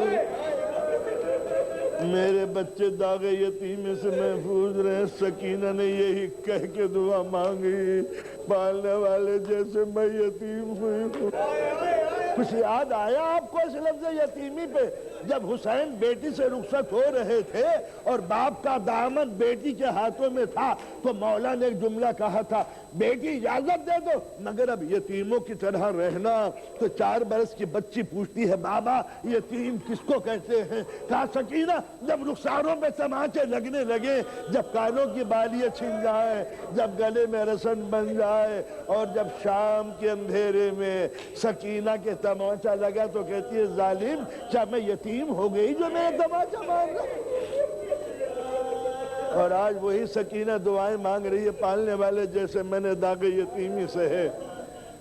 اب ایک مرتبہ مومنہ کہتی ہے بیٹی دعا مانگ کہ خدا وہ گھڑی جد لائے کہ جب میں مدینے جاؤں. مدینے کا نام سنا اور زینب بھی چونکی اور سکینہ کے کلیجے پہ بھی آگ لگنے لگی. مدینہ ہائے مدینہ جس کو سکینہ نے بہت یاد کیا ہے. ہر قدم پہ سکینہ نے مدینے کو بلایا ہے. ایک مرتبہ پوچھتی ہے بی بی کون ہے تیرا مدینے میں. زینب سے یہ کہتی ہے مومنہ تم غیر ملک کے ہو غیر مذہب کے ہو تم کیا جانو. ہم مسلمانوں کا سب کچھ مدینے میں ہے. خدا سلامت رکھے آل رسول کی ڈیہڑی کو. خدا آل رسول کے بچوں کو سلامت رکھے. خدا سلامت رکھے شہزادی زہرہ کے بیٹوں کو. خدا سلامت رکھے میرے شہزادے قاسم و اکبر کو. خدا سلامت رکھے میری شہزادی سکینہ کو. ارے میں زیارت کے لیے جاؤں گی تو سکینہ اور اصغر کے لیے تحفے لے کے جاؤں گی. ایک مرتبہ زینب کہتی ہے اے ام حبیبہ. ارے کل زینب کو دیکھے گی پہچان لے گی. ایک مرتبہ کہتی ہے کہ اے قاضی تجھے میرا نام کا پتہ کیسے چلا. تجھے کیسے معلوم کہ میں ام حبیبہ ہوں. کون ہے تو بی بی. قائم میں حبیبہ میں پوچھتی ہوں کہ زینب کو دیکھی گی تو پہچان لوں گی. کا قیدی برسوں میں نے زہرہ کی بیٹیوں کی کنیزی کا شرف حاصل کیا. آج یہ جو کچھ بھی ہے یہ زہرہ کی بیٹیوں کا تم کو نہیں معلوم جب میری بڑی شہزادی زینب اس کوفے میں تھی تو مجھے کتنا نوازا تھا، میں تو کنیز تھی، آج یہ سب زہرا کی بیٹی کے بخشش ہے۔ مگر قیدی تجھے میرا نام کیسے معلوم ہوا؟ اور ایک قیدی ایک بات پوچھوں، کیا تم ہمارے نبی کے خاندان سے واقف ہے؟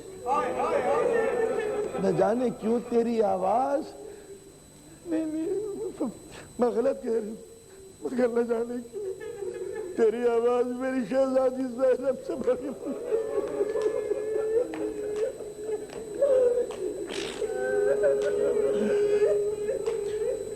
قیدی تیری آواز میری زینب سے بڑی مشابہ۔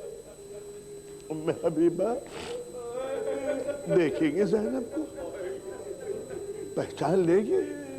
ام حبیبہ چہرے کو دیکھ رہی ہے، قیدی تجھے کیا معلوم زینب کون؟ ایک مرتبہ زینب نے کانپتے ہوئے ہاتھوں سے چہرے کے بال ہٹائے، ام حبیبہ چیخی، زینب! ارے شہزادی، ارے میری شہزادی اس حالت میں؟ ارے عباس کے ہوتے ہوئے، اکبر کے ہوتے ہوئے، اونو محمد کیا ہوئے، قاسم کے ہوتے ہوئے، ایک مرتبہ وہ زینب کہہ دیا، ام حبیبہ وہ کٹا ہوا سر حسین کا، وہ تیرا شہزادہ علی اکبر، وہ میرے اونو محمد، اور جس یتیمہ پہ تم نے رحم کھایا ہے وہ حسین کے سینے پہ سونے والی سکینہ، جس کے لیے تو دعا ہے۔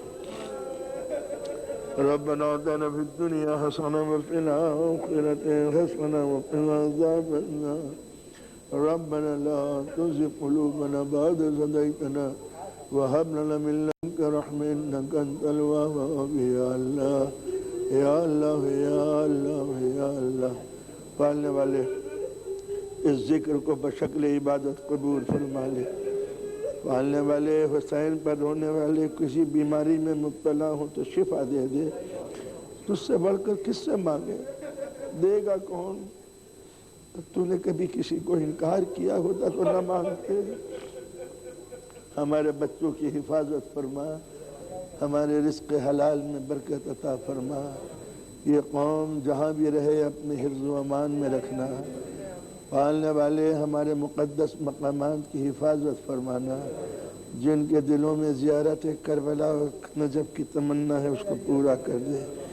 مسلمانوں کی صفوں میں اتحاد قائم کر، پالنے والے اسلام کے دشمنوں کو نابودی قرار دے، حضرت کے ظہور میں تاجیل عطا فرما۔ بسم اللہ الرحمن الرحیم، الحمد للہ رب العالمین والصلاة والسلام علی اشرف الانبیاء والمرسلین سید الاولین والآخرین شفیع المذنبین ابی القاسم محمد وآلہ الطیبین الطاہرین المعصومین المظلومین المنتجبین ولعنة الله على أعدائهم أجمعين أما بعد فقد قال الله تعالى وتبارك في القرآن الحكيم بسم الله الرحمن الرحيم والعصر إن الإنسان لفي خسر إلا الذين آمنوا وعملوا الصالحات وتواصوا بالحق وتواصوا بالصبر صلوات محمد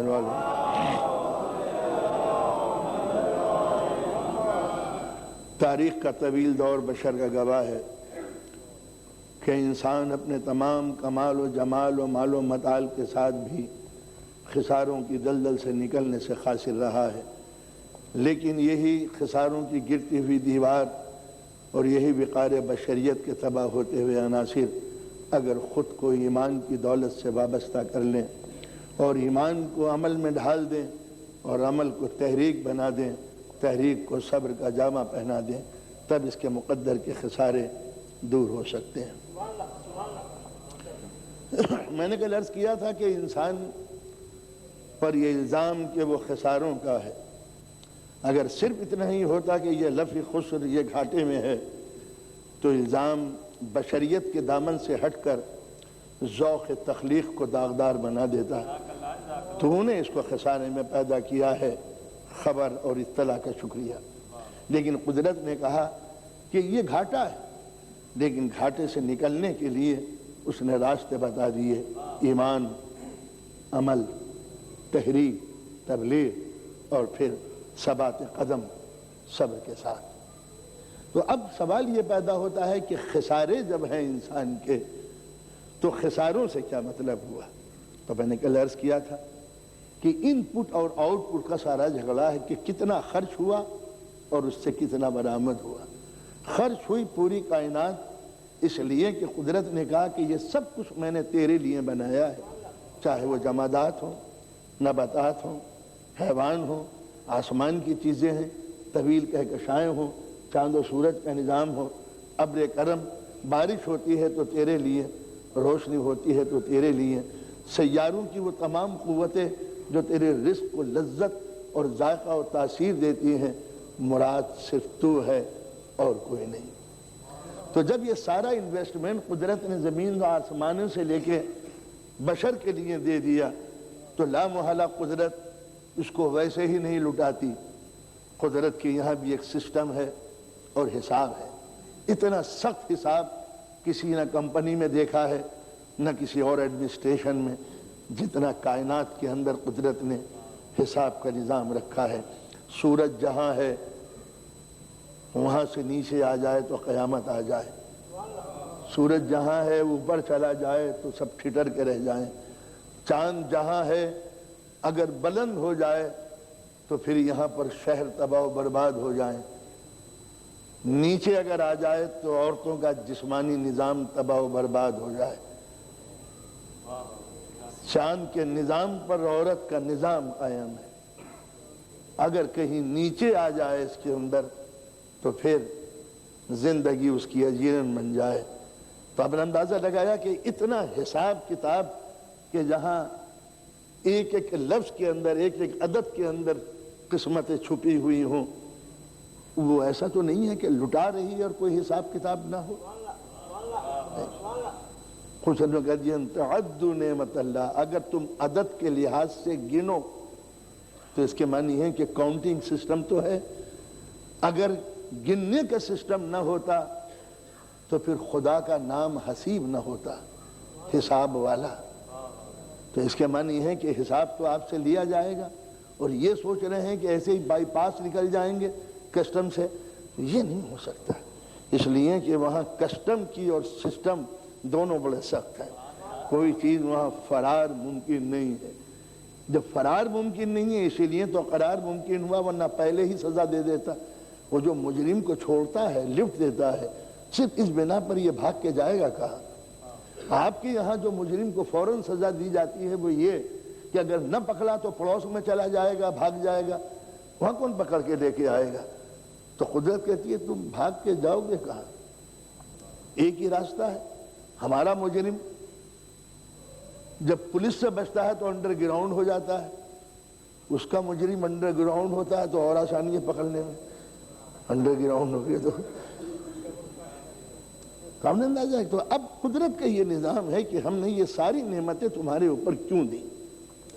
تو قدرت ایک عجیب و غریب بات یہ کہتی ہے کہ ہم نے جتنی بھی تم کو نعمتیں دی ہیں یہ گاڈ گفٹ ہے، عطا، اور عطا میں عمل نہیں دیکھا جاتا، زندگی کا گرین کارڈ دکھاؤ اور نعمتیں لے لو۔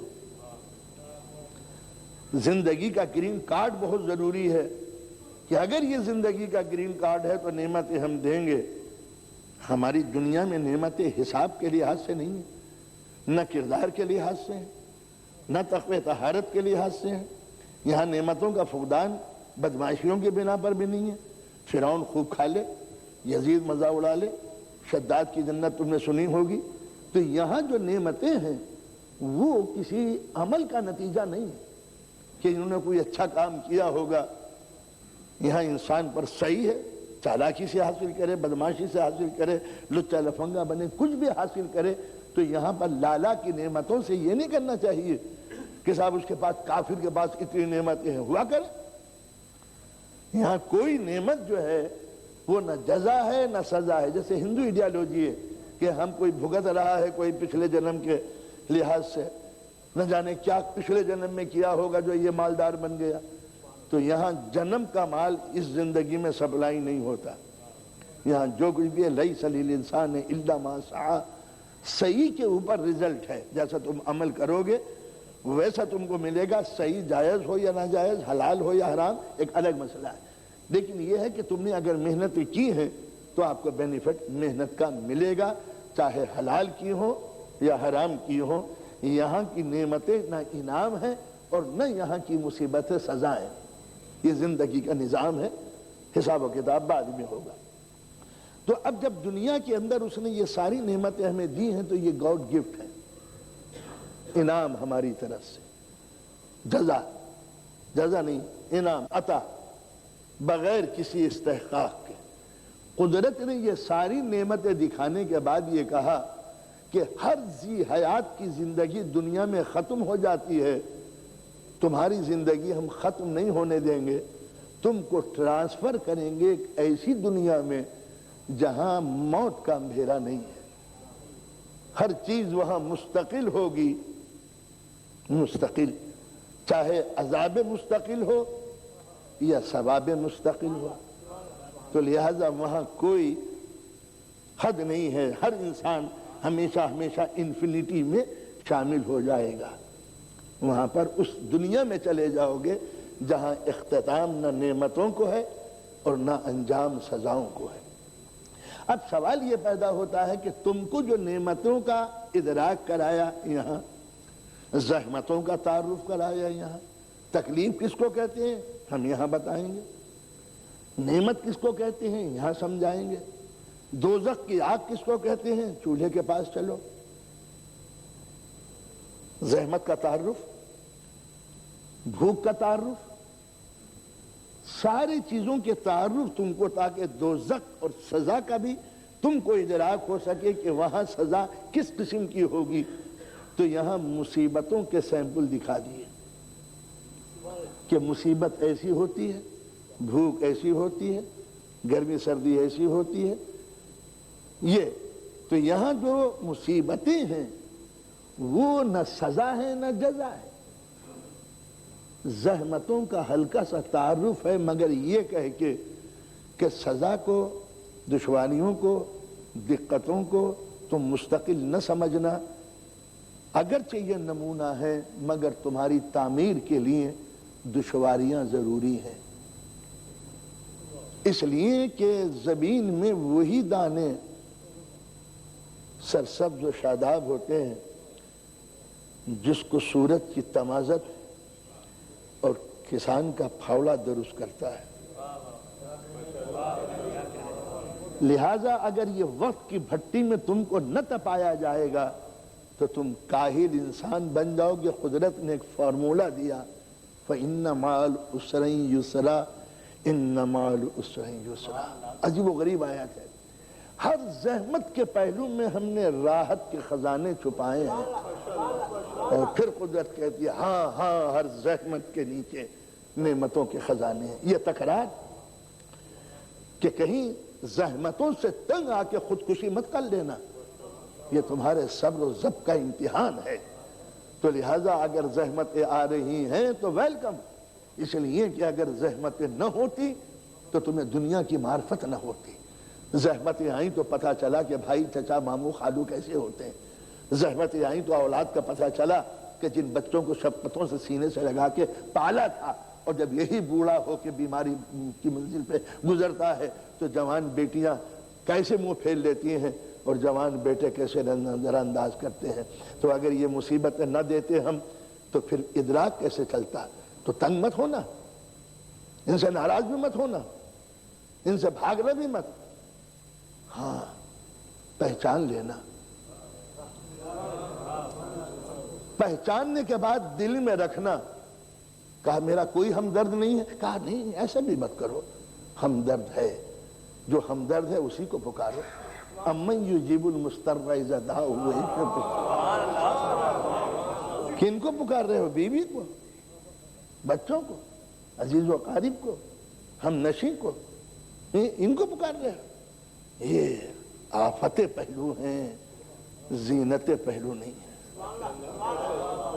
تو لہذا ان سے نہ شکوے کی ضرورت ہے نہ شکایت کی ضرورت ہے۔ ان من ازواجکم و اولادکم عدو لکم، یہ کچھ تمہاری بیویاں، تمہاری اولادیں تمہاری دشمن ہوں گی۔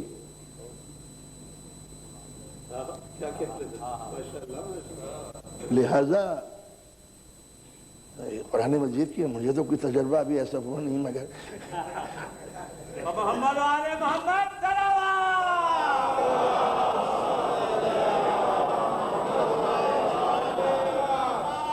من ازواجکم، یہ نہیں کہا کہ ازواجکم من ازواجکم، کچھ بیویوں میں سے تمہاری دشمن ہوں گی، اولادکم، اولاد بھی دشمن ہوگی۔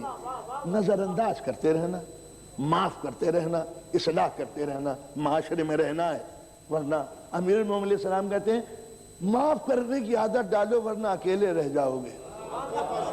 بیوی لڑی بات نہیں کریں گے، بیٹی لڑی داماد نے آنکھیں دکھائی بیٹے نے آنکھیں دکھائی، بہو نے کیا کس کس سے؟ تو معاف کرنے کی عادت ڈالو، بھول جاؤ کہ کیا ہوا تھا۔ کہ صاحب بھول کیسے جائیں؟ کہا جیسے خدا بھول جاتا ہے تمہاری حرکتوں میں دیکھ۔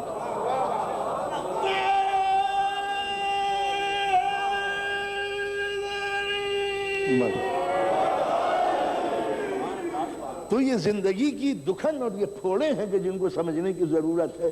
تو میں نے دنیا میں جو مصیبتیں تمہارے اوپر ڈالی، اس کے دو فنکشن ہے۔ ایک تو تمہاری کوالٹی ڈیولپ ہوگی، ذہن کے اندر مصیبتوں میں اس مصیبت کو مقابلہ کرنے کے لیے ایک کوالٹی ڈیولپ ہوتی ہے میرے نظام میں۔ یہ ہے ایڈپٹیشن، قدرت کا قانون، کہ جیسے حالات کے اندر تبدیلی آتی ہے، میرے حالات اس تبدیلی کا مقابلہ کرتے ہیں۔ یہ میرا سسٹم ہے، میرا قانون ہی کچھ یہ ہے۔ میں نے تم کو ترکاریاں دی، تم نے سڑا کے پھینک دی، بدبو آنے لگی، میں نے پھر اسے کھاد بنا کے کٹ بڑھ کر کے پھول کھلا دیے۔ تو تم غلاظتیں پیدا کرو، میں غلاظتوں سے طہارتوں کو جنم دوں گا۔ تمہارے فنکشن میں میرے فنکشن میں یہی فرق ہے کہ میں برے حالات کو برا نہیں رہنے دیتا، اس برے حالات کی اصلاح کرتا ہوں۔ تو جب میرے حالات کے اندر یہ ہے، تم آکسیجن میں نے تم کو دیا سانس لینے کے لیے، تم نے اس میں پولوشن داخل کر دیا، اس کے اندر دھواں ڈال دیا، دنیا بھر کی میلوں کے غلاظتیں جانے لگی، تباہی آ گئی، ڈیزل، پیٹرول، یہ وہ ہر جگہ ڈسٹ انفیکشن، پولوشن ہو گیا۔ کرو تو میں نے دیا آکسیجن، تم نے بنا دیا کاربن ڈائی آکسائڈ۔ میں نے درختوں سے کہا کہ انسان کی غلطیوں کی اصلاح کر دے، پھر کاربن ڈائی آکسائڈ کو آکسیجن بنا دے۔ اس لیے تو کہہ دیا صبح کو سحر کی عادت ڈالو اٹھنے کی، تاکہ تم کو نئی نئی فریش قسم کی آکسیجن درختوں سے ملے۔ تم سوتے رہتے ہو، آکسیجن ہو جاتی ہے، تو بیوقوف نہیں تو اور کیا ہو۔ تو یہ سحر خیزی کہیں ہوا خیزی کا سبب نہ بن جائے، اٹھا کرو صبح سویرے۔ لہذا مذہب نے یہی پیغام دیا کہ دیر تک سونے کی عادی مت بنو۔ اب اندازہ لگا مصیبتوں میں بھی راحت کا پیغام دینا یہ تو اسلام کا کام تھا۔ ورنہ کوفے کی وہ سنگین رات جہاں مولا کے سر پہ ضربت لگی تھی، جب بیٹے لے کے چلے ہیں مولا کو تو سورج نکل رہا تھا، تو آپ نے کہا حسن ذرا ٹھہرو، ٹھہر گئے۔ اب آپ دیکھیے کہ امام کس کو کہتے ہیں؟ سامنے سورج ایک مرتبہ کہتے ہیں سورج گواہ رہنا کہ تو ہزاروں بار نکلا ہے، کبھی تو نے علی کو سویا ہوا نہیں پایا ہوگا۔ ہم نے اندازہ لگا ہے، یعنی جاتے جاتے بھی ایک پیغام، کیا سورج سے کہہ رہے تھے حضرت علی؟ یہ خطاب سورج سے تھا یا آپ سے تھا؟ مطلب یہ ہے کہ یہ رکھنا کہ سورج نکلے تو اشرف المخلوقات بیدار ہو، ایسا نہ ہو کہ وہ غلاف وقت سے نکل جائے اور تم غلاف سستی میں لپٹے ہوئے پڑے رہو۔ یہ تو اس کے معنی یہ ہوئے کہ دنیا کی جتنی بھی مصیبتیں ہیں ویلکم، ان مصیبتوں میں انسان کی مینٹل پاور کا ڈیولپمنٹ ہوتا ہے، آئی کیو ڈیولپ ہوتی ہے، ڈیفینسو کوالٹی تیار ہوتی ہے۔ آپ آکسیجن کسی کو نہ دیں۔ سونا بات میں کبھی آپ گئے جہاں پر سونا بات بہرحال ہوتا ہے، وہ پتھروں کو گرم کر کے اس کے اندر وہ بھاپ بنتی ہے، اس سے نہاتے ہیں اس کے اندر، ہمارے ملکوں میں اللہ نے ویسے ہی سونا بعد دے دیا ہے، سونے کے بعد کی وہ خود ہی پسینہ نکلتا ہے۔ جن ملکوں میں سورج نہیں نکلتا وہ سونا بعد کے عادی ہو جاتے ہیں، آکسیجن کم ہوتا ہے۔ تو سونا بعد میں جب آکسیجن کم ہوتا ہے تو جتنے بھی یہ مسام ہیں، جتنے بھی سوراخ ہیں، وہ منہ کھل جاتی ہیں اس کے سانس لینے کے لیے۔ ہم سانس لیتے ہیں پھیپھڑے، مگر جب آکسیجن نہیں ہوتا تو پورے جسم کا نظام اس ڈیفیشنسی کو پورا کرنے کے لیے پورا نظام جسم جو ہے وہ ہوتا ہے۔ آپ پہ اگر کوئی وار کرے یوں کر کے تو کیا ہوتا ہے؟ پورا جسم آپ کا ڈیفینسی کوالٹی بن جاتا ہے۔ پیچھے ہٹیں گے، ہاتھ میں چلے جائیں گے، سانس رک جائے گا، ادھر دیکھیں گے ادھر دیکھیں گے۔ یہ قدرت کا نظام ہے، دفاعی نظام، جینے کا سلیقہ بتایا ہے۔ تو اسی طریقے سے جب مصیبتیں آتی ہیں تو انسان میں وہ کوالٹی ڈیولپ ہو جاتی ہے۔ جن قوموں پہ مصیبتیں نہیں آتی وہ تباہ و برباد ہو جاتی ہے۔ راحتوں کی سزا اس دنیا میں موت کے علاوہ کچھ نہیں ہے۔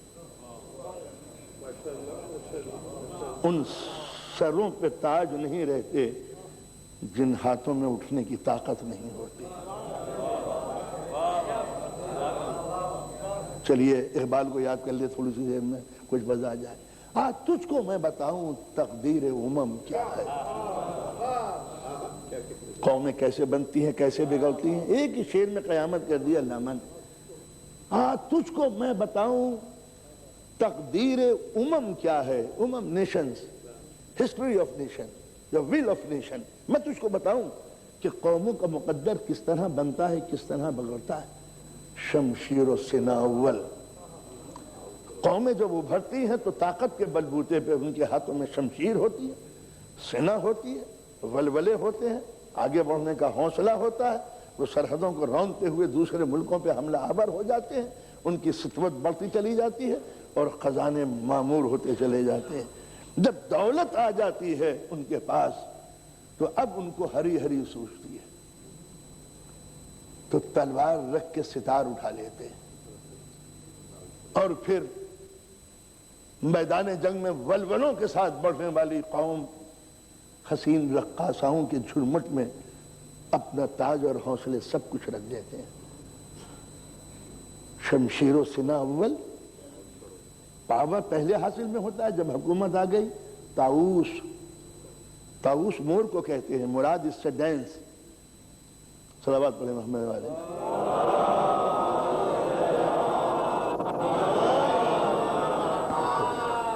بیجاد شمائے طاؤس، پیکاک، مور، مراد رقص۔ تو طاؤس اور رباب، تو ناچنا اور رباب، موسیقی کی حسین تانے، شیریں نوائیاں۔ جو قوم جنگ، میدان جنگ میں جنگی ناروں میں پلی ہوئی ہو، وہ جب قصر زرری کے اندر مرمری ہاتھوں سے اٹھے ہوئے رباب و چنگ کی حسین آوازوں میں کھو جاتی ہے، تو جب ستوت سے سر نہیں جھکتا، وہ موسیقی کی مدھر تانوں میں سر جھکنے لگتا ہے۔ اب علامہ ایک بات کہتے ہیں، آخر طاؤس و رباب آخر۔ آخر کے معنی کیا ہے؟ کہ بس اب ختم ہو گئے، یہ ختم ہو گئے۔ تو جن قوموں کے اندر تن آسانیاں پائی جاتی ہیں اور محنت و مشقت کے عادی نہیں ہوتے، سمجھے، وہ اپنا اقتدار سب کچھ دے دیتے ہیں۔ کیا ہوا ہمارے ملکوں میں؟ کیا ہوا؟ عشرت اتنی چھا گئی کہ دشمنوں کو پہچان نہ سکے، اور اپنے ہی لوگوں نے انگریزوں کو غداری کے ساتھ فوج فراہم کی۔ انگریز فوج لے کے نہیں آئے تھے، عبرت کی جگہ ہے، جب سوچئے گا تو روئیے گا۔ پورے ہندوستان اور پاکستان پر جنہوں نے قبضہ کیا تھا، اس کے معلوم ہے کہ فوج کتنی تھی؟ 6000۔ 6000 انگریزوں نے 200 سال تک کروڑوں انسانوں پہ حکومت کی ہے، صرف 6000 آدمی۔ جب مسلمان آخری مرتبہ پلاسی کی جنگ میں ہارے، سراج الدولہ جیسا بہادر انسان، تو صرف 33 انگریز تھے۔ تو جن قوموں کے اندر تن آسانیاں پیدا ہو جاتی ہیں، وہ لشکروں سے نہیں مرتے، کمزور ہمتوں سے مر جاتے ہیں۔ کربلا کی تاریخ کا پس منظر کیا ہے؟ امام حسین کو جس نے چھوڑا کون لوگ تھے وہ؟ بزدل 16 آدمی تھے ابن زیاد کے ساتھ، 22,000 تھے جناب مسلم کے ساتھ، 16 صرف 16، وہ بھی چھت کے اوپر گھرے ہوئے تھے، ڈرا کے مار ڈالوں گا، میں کر دوں گا، صبح کو یزید کا لشکر آ رہا تباہ کر دوں گا تم کو اور تم کو، ادھر 22,000 اڑ گئے۔ تو تن آسانیاں جس قوموں کا مقدر بنتی ہیں مسلم مارا جاتا ہے۔ تو لہذا ویسے چاہے جناب مسلم کو رو لو مگر قاتل ابن زیاد نہیں ہے، قاتل تو وہ احساس ہے کہ زندگی بڑی پیاری ہے، میں جان بچا کے چلو، کہاں کس سے کرنا پڑے گا،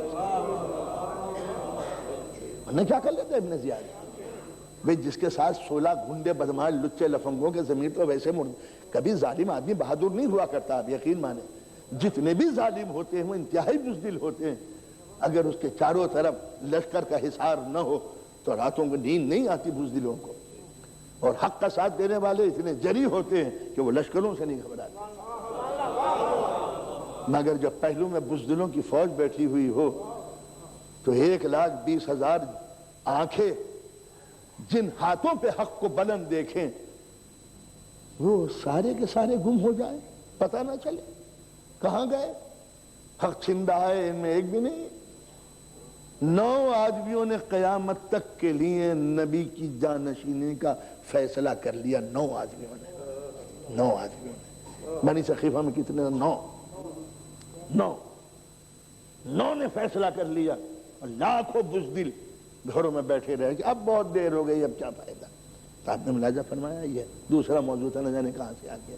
تو ہم عرض کر رہا تھا کہ دنیا کے اندر مصائب اور مصیبتیں 2 فنکشن ہیں، ایک تو آپ کو جینے کا سلیقہ سکھاتی ہیں، دوسرے یہ کہ آخرت میں عذاب کا تعارف سکھاتی ہے۔ آگ کیسی ہوگی یہ آگ دکھا دی، بھوک کیسی ہوگی بھوک بتا دی، ڈسیں گے وہاں بچھو۔ اب ہم سے پوچھتے ہیں مولانا بچھو کس کو کہتے ہیں، تو میں کیا سمجھا تھا بچھو کس کو کہتے ہیں، میں نے کہا دیکھو یہ ہے نا، یہ یہاں کا بچھو ہے، وہاں کا بچھو، تو جب یہاں کا بچھو ایسا ہے تو وہاں کا بچھو کیسا ہوگا۔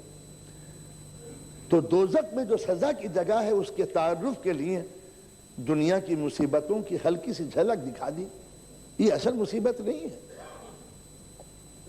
اصل مصیبت تو تصور بھی نہیں کر سکتا انسان ان عذاب الہی کا کہ جس کا خوف بچوں کو بوڑھا بنا دیتا ہے، اس کا، اس لیے کہ جب نعمتیں بے حساب دی ہیں تو اس کا مذاق اڑاتے ہو، نعمتیں کھا کے اس کا مذاق اڑانا۔ تو قدرت نے اشرف المخلوقات تم کو اس لیے بنایا ہے کہ لفی خسر تم گھاٹے میں پہنچ جاتے ہو، مرغ گھاٹے میں نہیں، درخت گھاٹے میں نہیں، زمین گھاٹے میں نہیں، آسمان گھاٹے میں نہیں، پانی گھاٹے میں نہیں، صرف بشر کیوں گھاٹے میں، ارب پتی کروڑ پتی بن کے، یہ ان گھاٹے میں ہے کہ جن نعمتوں کو تم نے استعمال کیا ہے ان نعمتوں کا تم نے مقصد نہیں جانا کہ یہ نعمتیں کس کام کے لیے ہیں، لہذا عذاب مسلسل